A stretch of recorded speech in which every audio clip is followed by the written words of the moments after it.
Associação Nacional de Travestis, essa figura que, para mim, Maia e todos os demais na mesa, é o maior nome, se resume em luta, Janeiro, o seu nome é luta.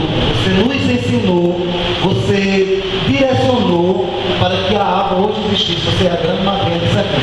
E assim, eu já falei com a plateia do mundo inteiro, já fui em vários eventos, mas assim, eu nunca fiquei tão emocionado como eu sempre fico nas nossas reuniões.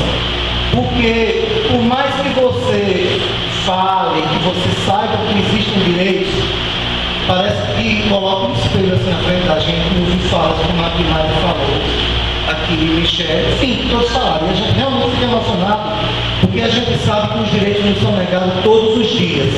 E não são só esses direitos institucionais. Para o gay, para a lésbica, é difícil andar na rua. Para mim, que hoje tem um carro, entra, bate a porta, vem, é fácil. Mas as companheiras que andam a pé, tem Eduardo ali, quem é Eduardo? Não quero que a pessoa saber quem é você. Eu digo muito isso, quando eu vou com o Eduardo para mostrar a impressão que eu tenho que eu estou andando pegado na mão do avestruz. As pessoas caem, tropeçam na rua, parece que eu estou andando com um monstro. E isso, o essencial direito de você ir e vir por essa violência do preconceito, só quem sabe isso é quem sente. E nós temos histórias e cicatrizes que não curarão nunca, que nunca cicatrizarão, e sermos aviltados frequentemente na rua. Então, quando a gente se reúne num espaço como esse, para discutir os nossos direitos, para amenizar um pouco de tanto que é nos tirado em forma de direitos, eu acho que é um avanço muito importante. Perdem aqueles que não vêm, eu até acredito, e estávamos falando ali dentro, é muito difícil a gente ver que as pessoas estão desestimuladas de tanto ouvir falar e de que nada acontecer. Dizer para você que durante 4 anos nós tivemos à frente, no Senado Federal, à frente do projeto de lei 122, que é o projeto que tenta criminalizar a homofobia, equiparar os crimes de ódio contra a comunidade LGBT dentro do mesmo balaio de crimes contra o racismo, contra a etnia, contra a religião. E quem foi relatora desse projeto durante 4 anos foi a senadora Fátima Freire, que eu me emociono muito assim quando eu falo dela, porque ela é evangélica. E ela dizia muito, ela disse a gente várias vezes lá, ela disse, olha, ela foi cobrada pela base dela lá no estado de Roraima, e cobrada dentro do Senado pelo fato dela ser evangélica. Sabe o que ela dizia? A Constituição está para nós que somos legisladores, como o sol está para todos os cidadãos que nascem. Então eu estou aqui para cumprir lei. E o artigo 3º e 5º da Constituição diz que somos iguais. E se não somos raros, porque a gente está de medo. Se querem alegar a gente a cidadão de cada categoria, façam de fato. Agora, ela dizia isso, eu achava muito bacana. Eu nunca deixo de me emocionar quando eu vejo uma mulher, porque inclusive ela foi jogada aos adultos. Quem estava em Brasília, como Cinha e João e Eduardo, me viram fazer um discurso emocionado na tribuna do auditório Nereu Ramos, chorando quando eu disse, infelizmente, as pessoas que ousam pegar a nossa bandeira são jogadas aos adultos. E nem nós, muitas vezes, tocamos nesses cidadãos. A gente tem que se despertar para aprendermos a dar valor a quem dá valor à nossa causa.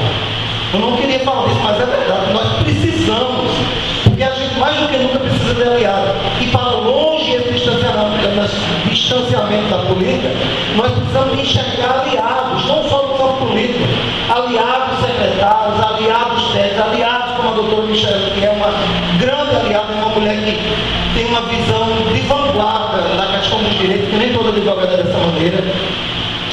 E dizer, Maia, só para finalizar a minha fala, que a gente tem umas apresentações, que eu queria pelo menos que uma delas você assistisse antes de você ir embora, que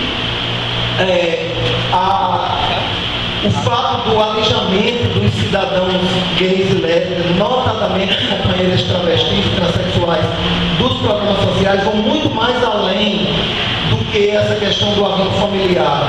Porque nós, quando eu digo nós, eu me incluo dentro de vocês. Se a gente tem uma pesquisa que eu não vai dar tempo de mostrar, mas eu posso passar para o pessoal, que foi feita pelo Instituto Reprolatina em 11 capitais brasileiras, e eu consegui, num esforço junto à ISP, que essa pesquisa fosse feita na Natal, porque eu queria uma proximidade da realidade que eu estou falando, porque eu levo essa fala pelos nossos direitos ao vários restantes do país, e eu consegui que essa pesquisa fosse feita em Natal, e a gente fica chocado de ver como a escola é um ambiente inacessível para os LGBT, principalmente as companheiras travestis. Os professores sequer conhecem, eles acham o preconceito que a gente sofre dentro da escola, está lá registrado na pesquisa, uma coisa natural. Não, é um preconceitozinho você ser vaiado na entrada da escola, você ter Mona Lisa, por exemplo, aquela criatura linda que está ali, você olhar para uma criatura daquela e querer chamar no diário de classe, João Francisco de Assis, e achar que isso não é uma ofensa. Eu estou só citando um exemplo. Luaninha, que está aqui na frente, que enfrentou esse problema e trouxe essa problemática para a gente, porque primeiro não queriam deixar ela entrar na escola com a roupa da identidade de gênero dela, que é uma construção de gênero dela. Ela se enxerga para o mundo como uma mulher e ela tem esse direito. A Constituição dá esse direito a ela, mas não querem. Coisas simples, Luciano, que são que você pode dar dignidade a essas pessoas, eles negam até esse simples direito. Então esses cidadãos são alijados da escola, não têm qualificação, a maioria delas vive abaixo da linha da pobreza, são expulsas de casa pelos pais, para sobreviver, e grande parte delas, não as que estão aqui, porque infelizmente dia de segunda é o dia que elas mais ganham dinheiro fazendo programa lá no posto, nos lugares onde elas se prostituem, elas fazem porque não é sonho delas não. Ninguém acorda hoje e diz, ai meu Deus, que bom que hoje eu vou me prostituir. Elas fazem porque é o único meio de sobrevivência que elas têm. E por esse motivo elas são cada vez mais vulneráveis das ISPAs, não por menos é que elas se encontram nos patamares mais altos dos índices de infecção de HIV/AIDS, por conta da exposição. Então, a nação brasileira, os municípios brasileiros precisam fazer um resgate para essa população.